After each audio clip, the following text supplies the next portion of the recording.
नमस्कार मित्रों, सूचना की दुनिया पर आपका स्वागत है। मैं हूं डॉक्टर सुभाष चंद्र सिंह, राज्य सूचना आयुक्त उत्तर प्रदेश। आज मैं जौनपुर गेस्ट हाउस में हूं। आज हमारे साथ जिले के 4 वरिष्ठ अधिकारी मौजूद हैं। मैं उनका पहले परिचय कराऊंगा, फिर हम लोग आपस में डिस्कशन करेंगे। हमारे पास में बैठे हैं श्री राम अक्षबर चौहान जी। नमस्कार। ये अपर जिलाधिकारी हैं। राजस्व विभाग में अपीली अधिकारी के रूप में इनका दायित्व है। उनके बगल में बैठे हैं जलराजन चौधरी जी। ये नगर मजिस्ट्रेट हैं। नमस्कार। फिर उनके पास में हैं सीओ देवेश सिंह जी, 2017 बैच के पीपीएस अफसर हैं। और फिर अनिल कुमार शुक्ला जी हैं, मुख्य प्रशासनिक अधिकारी हैं। ये राजस्व विभाग में जन सूचना अधिकारी हैं। और बिल्कुल लास्ट में श्री धर्मेंद्र सिंह जी बैठे हैं कि एक प्राइवेट कंपनी है एफकान, उसके जो है एजीएम है, असिस्टेंट जनरल मैनेजर हैं। और इसके बारे में बताऊं, एफकान कंपनी ये जो जल जीवन मिशन का कार्यक्रम चल रहा है, गांव-गांव में जो टंकी बन रही है पानी की, हर घर नल से जल योजना, उसका एक प्रकार से यहाँ कोऑर्डिनेशन कर रहे हैं। तो इन 5 लोगों से हम चर्चा करेंगे। हम पहले श्री राम अक्षर चौहान जी से चर्चा की शुरुआत करते हैं। राम अक्षर जी, आरटीआई के बारे में आप चूँकि बहुत अनुभवी अफसर हैं, तो कुछ खट्टे-मीठे अनुभव आपके होंगे। तो एक तो उनके बारे में बताइए, अगर कोई आपकी जिज्ञासा हो, तो उसका समाधान भी हम करना चाहेंगे। नहीं, सूचना के माध्यम से ये जो अधिनियम आया सर, सूचना अधिनियम, इससे बहुत क्रांतिकारी परिवर्तन हुआ। लोगों को जो सूचनाएँ नहीं मिल पा रही थी सर, उससे लोगों को सरल ढंग से सूचनाएँ मिलने लगी सर। और आप लोगों के पद तक जाने के पहले हम लोग प्रयास पूरा रहता है कि उनको प्रॉपर सभी सूचनाएँ मिलें सर। और इसीलिए जनपद स्तर पर विभागवार जो है जन सूचना अधिकारी बनाए गए हैं। उसके ऊपर हम लोग अपीली अधिकारी हैं जो उनकी ग्रीवांस को सुनते हैं सर। और ये पूरा प्रयास रहता है कि विदिन टाइम उनको जिले स्तर पर ही सूचना प्राप्त हो जाए। तो सर, आप लोगों के मार्गदर्शन और नियमित पर्यवेक्षण और समीक्षा से इसमें काफ़ी गति आई है और लोगों को सरलतम ढंग से और समय से सूचनाएँ प्राप्त हो रही हैं। फिर भी सर थोड़ा-सा हम लोगों को ये दिक्कतें कभी-कभी देखने को मिल रही हैं सर, कि जैसे लोगों को जानकारी नहीं रहती है या किन्हीं कारणों से वो जिनमें नकल का प्राविधान है, ऑलरेडी जिसमें एक्ट में नकल का प्राविधान है, रेवेन्यू मैनुअल में हमारे नकल का प्राविधान दिया गया है, जो नकल ले सकते हैं, उसको भी वो लोग जनसूचना से माँगने की कोशिश करते हैं सर। तो हम लोग भी उनको अवगत करा देते हैं और कभी-कभी सूचनाएँ सरलतम ढंग से मुहैया करा देते हैं। लेकिन ये समस्याएँ अक्सर आती हैं। दूसरा, एक ही आवेदन में वो कई विभागों की सूचनाएँ माँगते हैं, ये थोड़ा-सा कभी-कभी दिक्कतें आती हैं जन सूचना अधिकारी के स्तर पर। तो अपील में भी वो समस्या आती है सर, तो ये थोड़ा-सा 2 बिंदुओं के संबंध में मुझे थोड़ा-सा कहना है सर। मैं इन 2 बिंदुओं पर थोड़ा-सा क्लैरिफ़िकेशन दे दूँ, फिर हम चर्चा करेंगे, ठीक है? 2 चीज़ों की बात की, चूँकि इन चारों पाँचों लोगों में प्रथम अपीली अधिकारी के रूप में आपका ही दायित्व है, इसलिए एक तो प्रथम अपील के बारे में हम बता दें आपको। प्रथम अपीली अधिकारी यानी वह अधिकारी जिसके पास संभवतः सूचना नहीं है, लेकिन वो सूचना देने का निर्देश दे सकता है। मान लीजिए जन सूचना अधिकारी ने सूचना नहीं दी, जैसे आपके विभाग के जन सूचना अधिकारी अनिल कुमार शुक्ला जी हैं, जी। जो मुख्य प्रशासनिक अधिकारी हैं। मान लीजिए इनके पास कोई आरटीआई आई और इन्होंने सूचना नहीं दी 30 दिन के भीतर, तो राजस्व विभाग से सूचना मांगने वाला वादी फिर आपके पास आएगा प्रथम अपीलीय अधिकारी के नाते, जी। और ये कहेगा 30 दिन हमको सूचना नहीं मिली, जन सूचना अधिकारी ने सूचना नहीं दी, आप हमको सूचना दें या दिलवाएं। सामान्य रूप से प्रथम अपीली अधिकारी के पास सूचना नहीं होती है, तो वह जन सूचना अधिकारी को निर्देश दे सकता है कि ये जन सूचना आपसे मांगी गई है और आपने समय से नहीं दिया, तो इस सूचना को मेरा पत्र मिलने के 30 दिन के भीतर आप दे दें, अन्यथा इसकी जिम्मेदारी आपकी होगी। यानी अगर कोई प्रतिकूल आदेश होता है सूचना आयोग से, तो इसकी जिम्मेदारी आपकी है, बस इतना आपका दायित्व है। जी। और यह दायित्व आप 6(3) धारा में 5 दिन के भीतर आप निभाएं, यानी उनको कहें। दूसरा जो आपने कहा कि नकल का प्रावधान है और कई विभागों की सूचनाएं मांगते हैं, ये सबके लिए, इन चारों पांचों के लिए ये समान रूप से ये क्वेश्चन है, और चारों पांचों के लिए भी जो मैं जवाब दूंगा वो लाभदायक है। जैसे नकल की बात जब हम करते हैं तो सामान्य रूप से आप कहते हैं कि नकल विभाग से प्राप्त कर लीजिए, लेकिन आप उसमें ये कह सकते हैं कि नकल विभाग से शुल्क जमा कर प्राप्त करें। लेकिन जन सूचना अधिकारी कहे तो 30 दिन में इन राइटिंग, और प्रथम अपीली अधिकारी अगर इस तरह कोई बात कहता है तो वो भी 45 दिन के भीतर वो कहे इन राइटिंग। इसमें मौखिक कहने का या टेलीफोन से कहने का कोई औचित्य नहीं है, न वो मान्य है। तो सूचना आयोग में अगर हम आपसे पूछेंगे कि इस बारे में आपने क्या कहा, तो आप कहेंगे कि मैंने टेलीफोन से उनको बता दिया, मैं वह मान्य कर दूंगा। इसलिए इन राइटिंग उनको जो कुछ भी कहना होता वो आप इन राइटिंग कहें।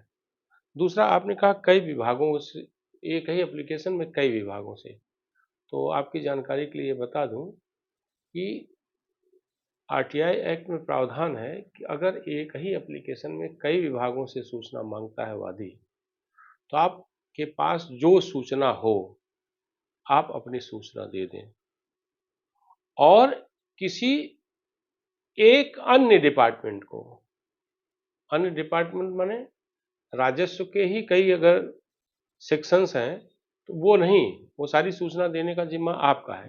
लेकिन मान लीजिए उसी एप्लीकेशन में राजस्व की एक सूचना मांगता है, दूसरा जो है खाद्य की मांग लेता है, तो आप खाद्य विभाग को ट्रांसफर कर दीजिए। लेकिन राजस्व विभाग से संबंधित सभी सूचनाओं की देने की जिम्मेदारी जो है जन सूचना अधिकारी राजस्व विभाग की होती है। बाकी उनको कहें कि इसके अलावा आरटीआई एक्ट में कोई प्रावधान नहीं है, इस डिपार्टमेंट को मैं ट्रांसफर कर रहा हूँ, आप वहाँ से सूचना प्राप्त करें और इस डिपार्टमेंट को आप कह दें कि ये सूचना आपके यहाँ धारित है, आप दीजिए। बाकी तीसरे से लेकर अन्य डिपार्टमेंट्स अगर कोई सूचना मांगी गई है तो आप कहें कि आप आरटीआई लगाकर उन विभागों से ये सूचना प्राप्त करें।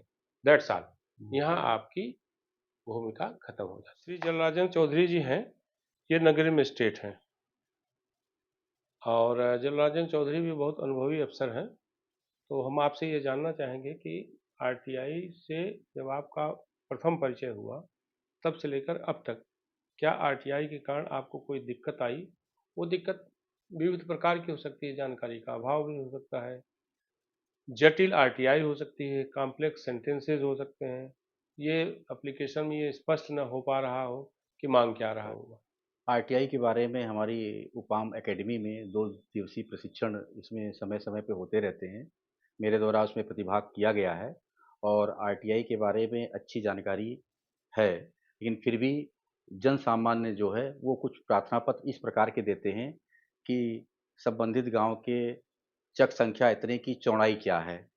जबकि हमारे जो मैप में केवल उस चक संख्या लिखी जाती है और उसका क्षेत्रफल लिखा जाता है, उसकी चौड़ाई नहीं रहती है।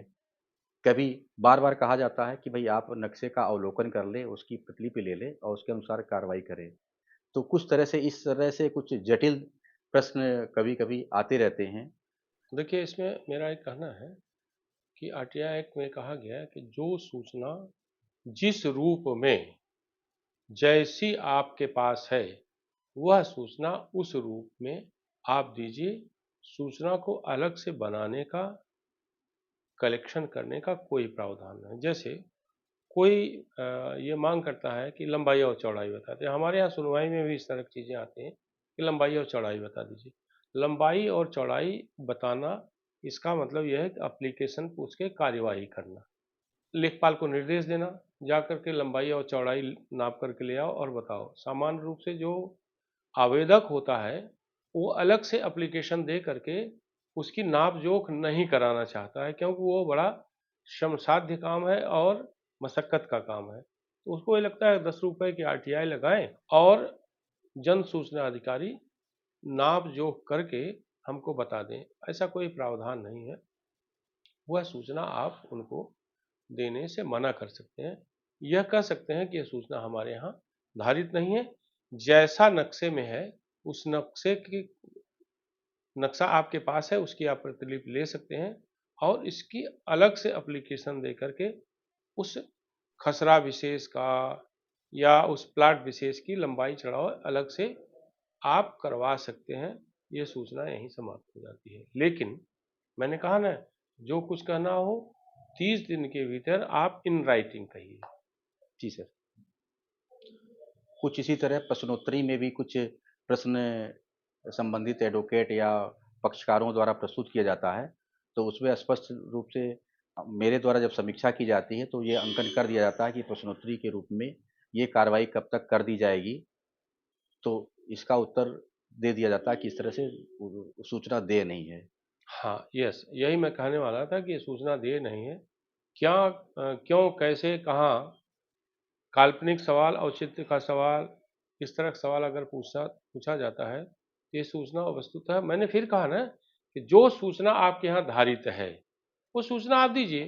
क्या, क्यों, कैसे, कहाँ, ये सवाल या काल्पनिक सवाल ये आपके यहाँ सूचना धारित है ही नहीं है, जी इसलिए सर। आप उसको मना कर सकते हैं। लेकिन मैं फिर दोहरा रहा हूँ कि 30 दिन के भीतर। हमारे साथ जो है तीसरे अधिकारी हैं देवेश सिंह, ये 2017 बैच के पीपीएस अफसर हैं, जैसा मैंने पहले बताया था। नए हैं अभी, आरटीआई से बहुत ज़्यादा इनका साबका नहीं पढ़ा होगा और यह इनके आरटीआई सीखने के एक प्रकार से सीखने की प्रक्रिया है। तो मैं देवेश सिंह जी से कहूँगा कि कोई अगर जिज्ञासा हो तो उसका समाधान हम लोग कर सकते हैं, हम कर सकते हैं कम से कम। सर तो आप बताइए, आपके मन में कोई उथल पुथल आरटीआई को लेकर के चल रही हो? सर आपके माध्यम से सर मैं बहुत लोगों का एक प्रश्न होता है कि एक पब्लिक ऑफिशियल की ड्यूटी कहाँ तक पब्लिक है और कहाँ प्राइवेट है। चूँकि आरटीआई एक्ट में पब्लिक और प्राइवेट का एक क्लियर डिमार्केशन है कि उसमें प्राइवेट इन्फॉर्मेशन आप डाइवल्ज नहीं कर सकते। और हम और आप सभी लोग जो हैं, जो पब्लिक ऑफिशियल्स होते हैं, उसमें ये निर्धारित करना मुश्किल हो जाता है कि कहाँ तक की जानकारी प्राइवेट है और कहाँ तक की पब्लिक है। तो सर क्वेश्चन जब कभी-कभी इस तरह फ्रेम होते हैं कि उसका जवाब बनाना मुश्किल हो जाता है कि इसमें शायद प्राइवेट इन्फॉर्मेशन किसी अधिकारी के बारे में डाइवल्ज ना हो जाए। तो सर उसके लिए आप सर कुछ प्रकाश डालें तो हमारे लिए भी। नहीं, मैं बता रहा हूँ आपको। सर आरटीआई एक्ट में ये कहा गया है कि जो पब्लिक अथॉरिटी है, पब्लिक अथॉरिटी का मतलब टैक्स पेयर से के पैसे से जो सिस्टम चल रहा है वही पब्लिक अथॉरिटी है, उसी को हम प्राधिकार बोलते हैं। ठीक है? Right sir. उसके पास जो सूचना सरकारी तौर पर है वो सूचना वो दे। अब जब प्राइवेट कोई सूचना मांगी जाती है, मैं उदाहरण से थोड़ा एक दो समझाऊंगा। जैसे आप चूंकि पुलिस विभाग में हैं, इसलिए आपको ही आपके ही प्रश्न को संदर्भित करते हुए मैं जवाब दूंगा कि मान लीजिए कोई व्यक्ति ऐसा है जो आपके बारे में ये मांगता है कि आपकी चल अचल संपत्ति क्या है,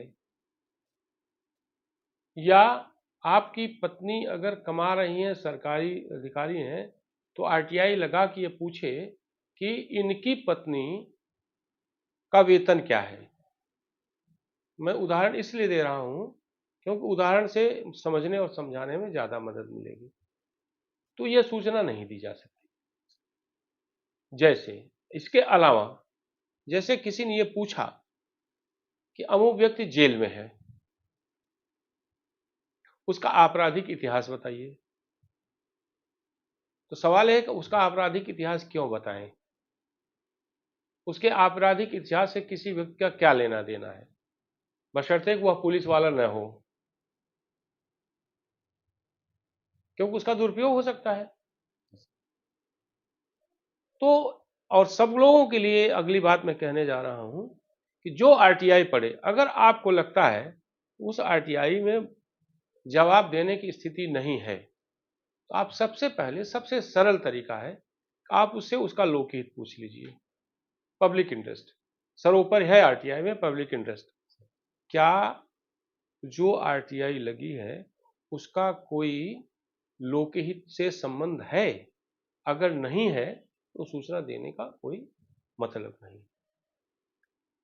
तो उदाहरण से मैं आपको बता रहा हूं कि किसी की पर्सनल प्रॉपर्टी के बारे में, पर्सनल संबंधों के बारे में, उसके सर्टिफिकेट के बारे में, उसकी शिक्षा के बारे में, जब तक कि कोई ऐसा पुख्ता प्रमाण न दिया जाए कि उसने भ्रष्टाचार किया है, कदाचार किया है, फर्जी मार्कशीट लगा करके परीक्षाएं पास की हैं, या फर्जीवाड़ा करके उसने नौकरी प्राप्त, जब तक कि कोई पुख्ता प्रमाण न हो तब तक सूचना दे नहीं है। एक दूसरा है, उससे उसका लोकहित पूछ लीजिए और ये कहिए कि आरटीआई आपने लगाई ही क्यों है, आखिर इसका लोकहित क्या है।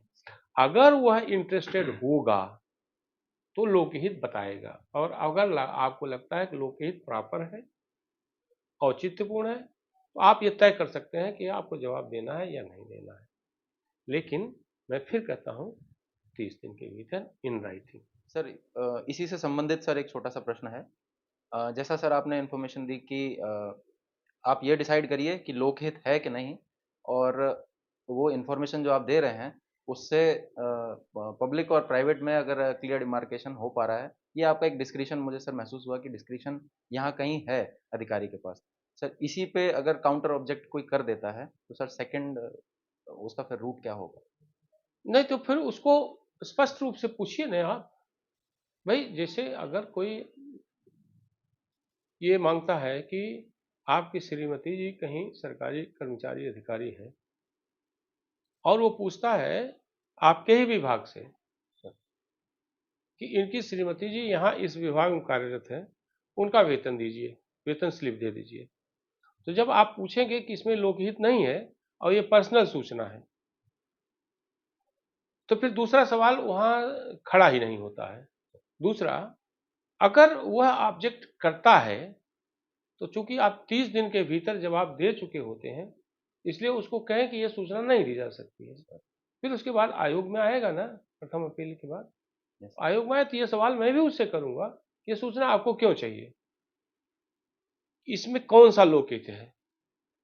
तो स्वाभाविक रूप से अगर लोकहित यहाँ नहीं बता पाया है तो लोकहित वहां नहीं बता पाएगा, तदनुसार मैं उस फाइल को निस्तारित कर दूंगा। चौथे अधिकारी हैं श्री अनिल कुमार शुक्ला जी, ये जन सूचना अधिकारी हैं राजस्व विभाग में। और बट नेचुरल है कि सबसे ज़्यादा आरटीआई अगर कहीं लगती है तो ग्राम विकास, पुलिस और राजस्व, और राजस्व विभाग के जन सूचना अधिकारी हैं, तो निश्चित तौर पर जो है इनको बहुत सारी आरटीआईज का जवाब देना पड़ता होगा। तो आप अपना अनुभव शेयर करिए, और अगर आपके पास कोई सवाल हो तो बेहिचक पूछिए। सर जब वकील साहब लोग आते हैं एक में जो है 15-16 बिंदु पे आख्या मांगते हैं, 15 में, और कई विभागों से संबंधित रहता है, 4-5 विभाग से एक ही में देते हैं और कहते हैं कि सभी की सूचना हमको सेक्शन 7 में चाहिए। तो इसमें एक चीज मैं जोड़ दूं, अगर वकील अपने पैड पर सूचना मांगता है तो आप सूचना देने से मना कर दें, ये प्रावधान है। कोई संस्था सूचना नहीं मांग सकती है, कोई संस्था का पदाधिकारी संस्था के पैड पर सूचना नहीं मांग सकता है। वकील एज इंडिविजुअल अगर मांगे तो ठीक है, अगर वो पैड पर सूचना मांगता है तो सूचना दे नहीं है। दूसरा, अगर वकील हुए, पत्रकार हुए, ये सब आरटीआई इसलिए भी लगाते हैं कि आरटीआई से मिली सूचना उनके प्रोफेशन में सहयोग करती है। लेकिन आरटीआई मांगने का एक प्रॉपर तरीका है, जैसे हमने पहले बताया कि एक ही एप्लीकेशन में 4 विभागों से 8 विभागों से विभिन्न तरह के सवाल नहीं किए जा सकते। अगर किए जाते हैं तो आप मना मत करिए, जो आपसे संबंधित हो आप दे दीजिए। किसी और विभाग, एक विभाग को आप उसको जो अदर देन राजस्व विभाग, रेवेन्यू हो, उसको आप ट्रांसफर कर दीजिए 5 दिन के भीतर, और अपने विभाग की सूचना 30 दिन के भीतर दे दीजिए। बाकी विभाग की सूचना अगर कोई है तो आप उनको कह दीजिए कि मेरी सूचना ये है, 30 दिन के भीतर मैं दे रहा हूं, और दूसरे विभाग की सूचना 6(3) धारा 6(3) के अंतर्गत मैं 5 दिन में इसको ट्रांसफर कर रहा हूं, और उस विभाग को कहिए कि ये जब हमारा पत्र मिल जाए उसके 30 दिन के भीतर आप सूचना दे दीजिए, अन्यथा आप जिम्मेदार होंगे। बाकी अगर विभाग हैं, तो आप वादी के रूप में वकील हो, पत्रकार हो या सामान्य जन हो, आप उसको कहिए कि बाकी विभागों की सूचना अलग आरटीआई लगा करके आप मांग सकते हैं, ये सूचना हमारे यहाँ उपलब्ध नहीं है। और सबसे बड़ा, जो सूचना आपके यहाँ वो दीजिए, जो नहीं है ना दीजिए, कह दीजिए कि सूचना हमारे यहाँ आधारित नहीं है, दैट्स ऑल। और सर ये कि जो है जिस पर जो है किसी सर्विस बुक की मांगते हैं कि हमको सर्विस बुक की जो है काफ़ी चाहिए मसला है, तो क्या उनको जैसे उनका खास है तो दिया जा सकता है कि नहीं उसमें? फिर मैं कह रहा हूँ सर्विस बुक भी ये पर्सनल है, अपनी सर्विस बुक मांगता है तो दे दीजिए आप, अब कोई गैर मांगता लेकिन है दूसरे की सर्विस मांगता है तो आप उससे लोकहित पूछ लिया और कहिए कि आपका इस सर्विस से लेना देना क्या है, आपको क्या मतलब है, आप लोकहित पूछिए ना, दूसरे की सर्विस बुक आप मांग क्यों रहे हैं भाई, ये तो बताइए, इसमें कौन सा लोकहित छिपा हुआ है, कौन सा पब्लिक इंटरेस्ट है ये। वैसे ही जैसे किसी का आपराधिक इतिहास कोई मांगता है, क्या मतलब है उसको, वैसे ही दूसरे की सर्विस बुक है, किसी को क्या लेना देना है, उसकी सर्विस बुक उसकी पर्सनल होती है, जो डिपार्टमेंट के पास होती है, तो डिपार्टमेंट में किसी की पर्सनल कोई चीज़ अगर है, वैसे ही जैसे सर्विस बुक मांगता है वैसे वो जो है वो पर्सनल रिकॉर्ड्स भी मांगता है, मार्कशीट मांगता है, ये सारी चीज़ें हैं, ये कोई भी सूचना जो है ये नहीं देय है। आप इस YouTube चैनल को लाइक करिए, सब्सक्राइब करिए, कमेंट करिए और शेयर जरूर करिए।